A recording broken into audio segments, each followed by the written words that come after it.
இன்றைக்கி நம்ம எங்கே கிளம்பி போனோம் அப்படின்னு பார்த்தீங்கன்னா, இன்றைக்கி வந்து ஷாப்பிங் தான் போகிறோம். பொங்கல் வந்துருச்சுல, அப்போ ஷாப்பிங் பண்ணணும் அப்படின்னு சொல்லிட்டு நாங்கள் நேற்றே பிளான் பண்ணியிருந்தோம். ஆனால் நேற்று போக முடியல. அதனால் இன்றைக்கி வந்து ஹஸ்பண்ட் கூட்டிகிட்டு போனாங்க. நாங்கள் எல்லோரும் போனோம். தியான்ஸுக்கா ரொம்ப ஜாலி. ஏன்னா திருஷியை மட்டும்தான் வீட்டிலேயே விட்டுட்டு போகிற மாதிரி இருக்குது. போகிற வழியிலேயே நம்ம காலேஜ் வழியாக போனோமா, சில மெமரிஸ்லாம் அப்படியே வந்துச்சு. அதுக்கப்புறம் பார்த்திங்கன்னா இன்றைக்கி வந்து ரொம்பவே டிராஃபிக்காக இருந்துச்சு.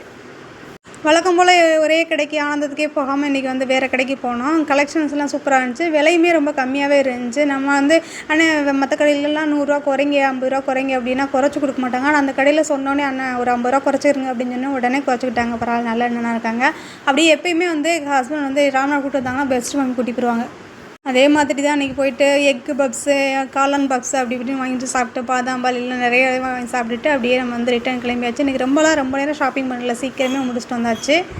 இதுக்கு மேலே லேட் ஆச்சுன்னா ஹஸ்பண்டோட முகத்தை பார்க்க முடியாது அப்படின்னு வீட்டுக்கு வந்துட்டு அப்படியே கொஞ்சம் அந்த ட்ரெஸ் எல்லாம் கொஞ்சம் ஆல்ட்ரேட் பண்ணுற மாதிரி இருந்துச்சா. ரொம்ப நாளைக்கு அப்புறம் இன்றைக்கி தான் மிஷினை துடைச்சி அதை ஒரு வழி பண்ணி அப்படியே ஆல்ட்ரேட் பண்ணி வச்சாச்சு. நாளைக்கு அப்படியே ஊருக்கு கிளம்ப வேண்டியதான். ஓகே, நெக்ஸ்ட் வீட்டில் பார்க்கலாம். டாட்டா.